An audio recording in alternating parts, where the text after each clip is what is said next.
I'm Anthony Antoine. The search for 11-year-old Audrii Cunningham is nearing its 5th day, and tonight we're learning more about the last person who police say was seen with her. This man beside me here. Fox 26's Abigail Dye has been digging into the past of Steven Don McDougal. She's joining us now live from Livingston with an exclusive interview from a man McDougal attacked with a knife. Abigail.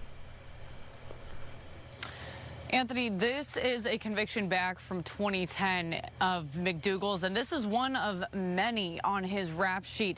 This story shows just how dangerous and violent he can really be.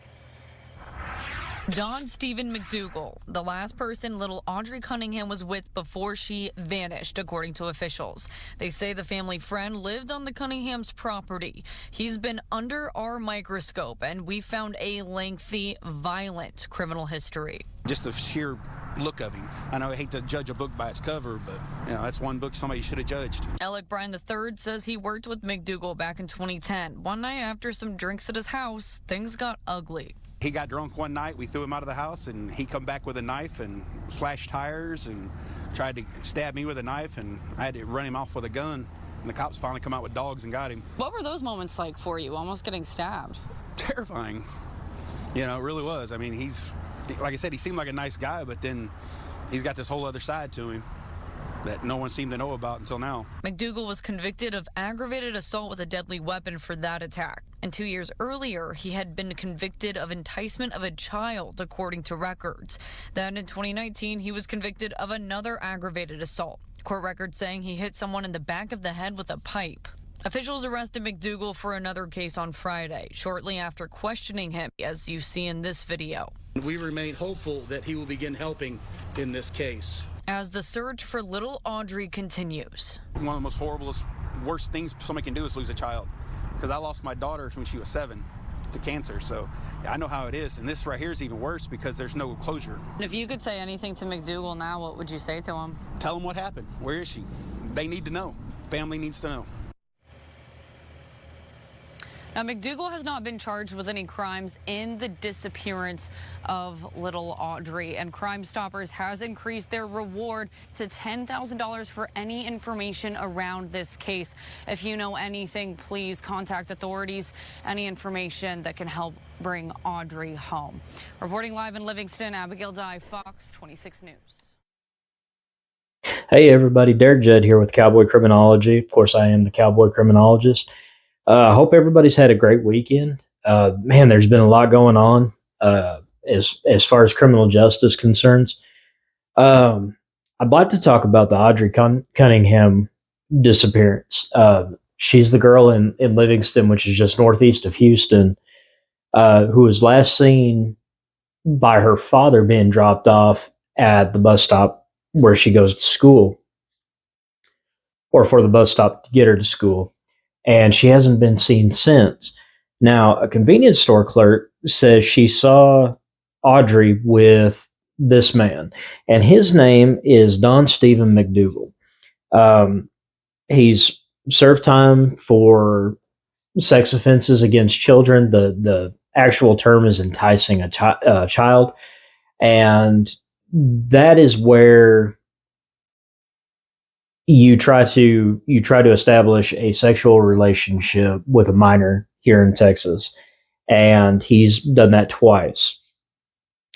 Now, the family is asking content creators and social media to stop speculating, and the Texas Department of Public Safety, there's a lieutenant who's leading all the press conferences. He's echoed that sentiment. And the reason is speculation is a distraction in a missing persons investigation. And it's a distraction because when a tip comes in, no matter how far-fetched, somebody has to investigate. Somebody's going to be responsible for taking that tip and following it to an end. And people can be very well-meaning, but tips that don't have any real value, they distract investigators, and they just create chaos. So valid tips, they're looking for video from Ring doorbell cameras, dash cameras, anyone traveling this roadway that leads to a Trinity River dam close by where, unfortunately, Audrii Cunningham's backpack was found. Now, there are some items in there. DPS isn't really talking about what they found, and I believe at this point they're doing the right thing. Y'all, let me just say this: if you don't know, giving out information in any type of high profile investigation is a balancing act. You're balancing what the public needs to know and what's going to be helpful to put out. And those things can be at odds. When the 4 students were killed at the house in Moscow, Idaho, there wasn't a lot coming out, and a lot of people were getting frustrated. And they turned to me and they're like, "Hey, what's going on? How come they're not releasing information?" And I said, well, they've got an active investigation going on, and they probably have a suspect that they're following very closely. And like I said, so in that case, in the Idaho case, I think they did everything really good, because not only was there communication with university police, local police, county, state, federal officials were involved in this. Everybody was on the same page, and they were even communicating with law enforcement agencies in Pennsylvania, Indiana. I mean, this guy was on the radar. So I think they did a fantastic job. Y'all, this is not a criticism or a critique or anything like that of law enforcement agencies putting out information. Like I said, it's a balancing act, and you want to release enough information to be helpful, but you don't want to release so much information that anybody could come in and give a tip, a lead, or say something that could derail your investigation, lead you to arresting the wrong person, all of these kinds of things. Okay, so it can be frustrating when information is not put out and information is being withheld. But you got to understand, there's no malice, there's no secret squirrel going on, but the integrity of the investigation has to be protected. All right. The criminal case started as soon as she was reported missing at 5:30 p.m. on, I believe on Valentine's Day, or excuse me, on the 15th. The clock started right there on criminal charges. You have kidnapping, unlawful restraint. You have a lot of charges that are building right now. And law enforcement wants to create a case because they want to hold somebody or somebody's responsible. Now, some of the tips that are coming in are about human trafficking and, that she was sold to whoever. Human trafficking is a problem. It's a huge problem. And I'm not trying to underscore that, but you got to understand, from a criminological standpoint, a child this young going missing, you have a very limited pool of suspects. All right. Usually the younger the victim, the more likely it's somebody within their family circle. Okay.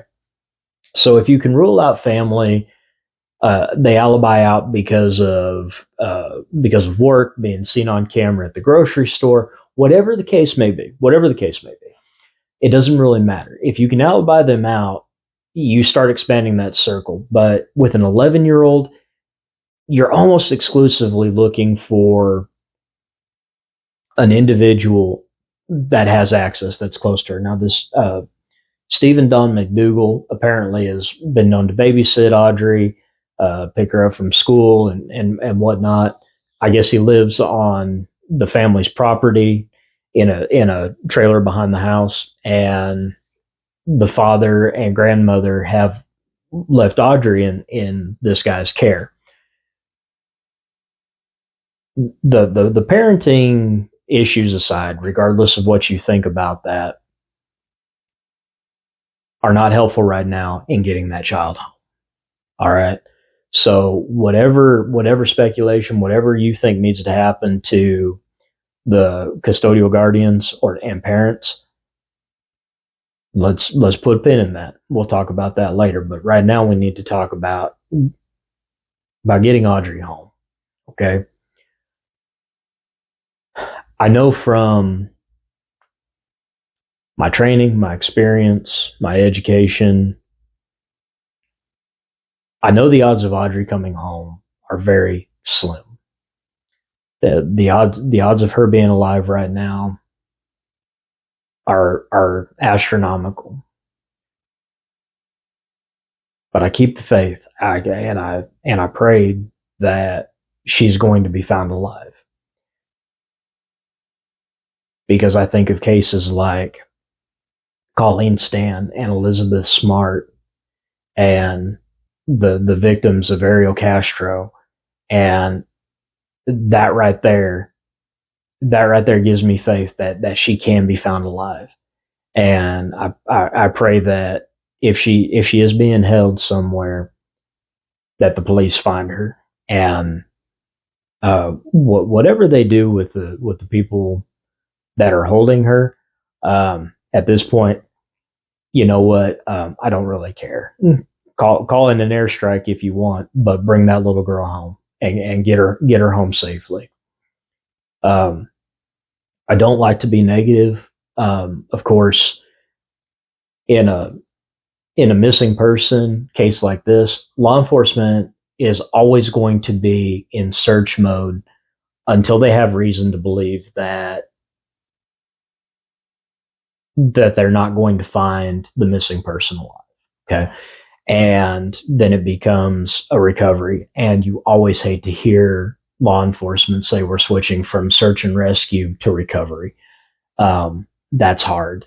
And even harder is when they say that they're abandoning the search because they feel like they've done everything they can to find this girl.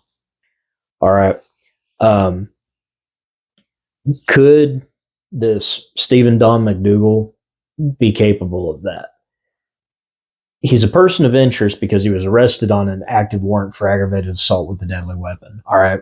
In cases like this, that's good for officers because now you have reason to hold the suspect.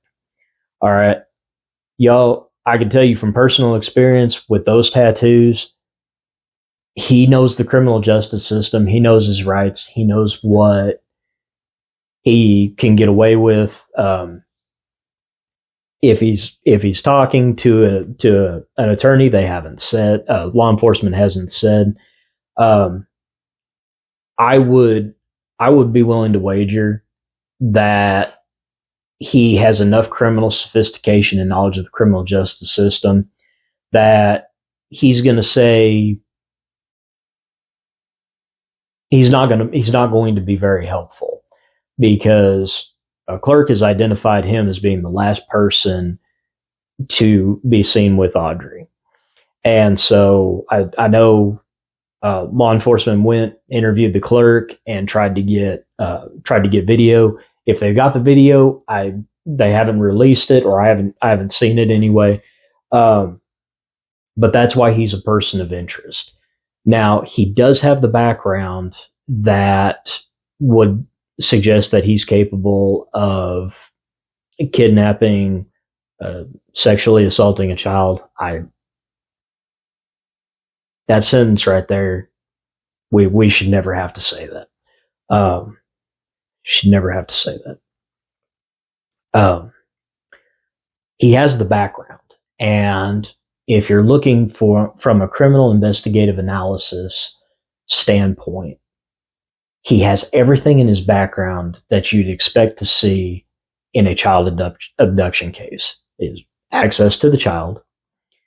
He's been in trouble with the law before for offenses that are about power and control.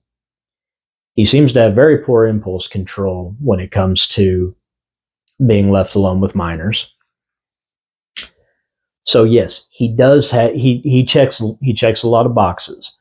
I'm the first person to admit it. All right. Unfortunately, we don't know a whole lot.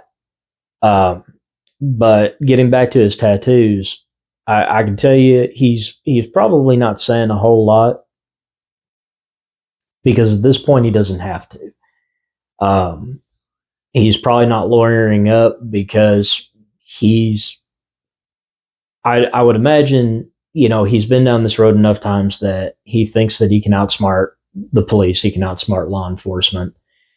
So they're going to have to find law enforcement and the search and rescue teams, the volunteers, they're going to have to find something that ties McDougal to Audrii. And right now there just isn't enough. There's a lot of circumstantial evidence, and you're going to hear me say this a lot. All evidence is circumstantial. It is. Until you put it into the proper context, and then it becomes direct evidence. Okay, so that's very important.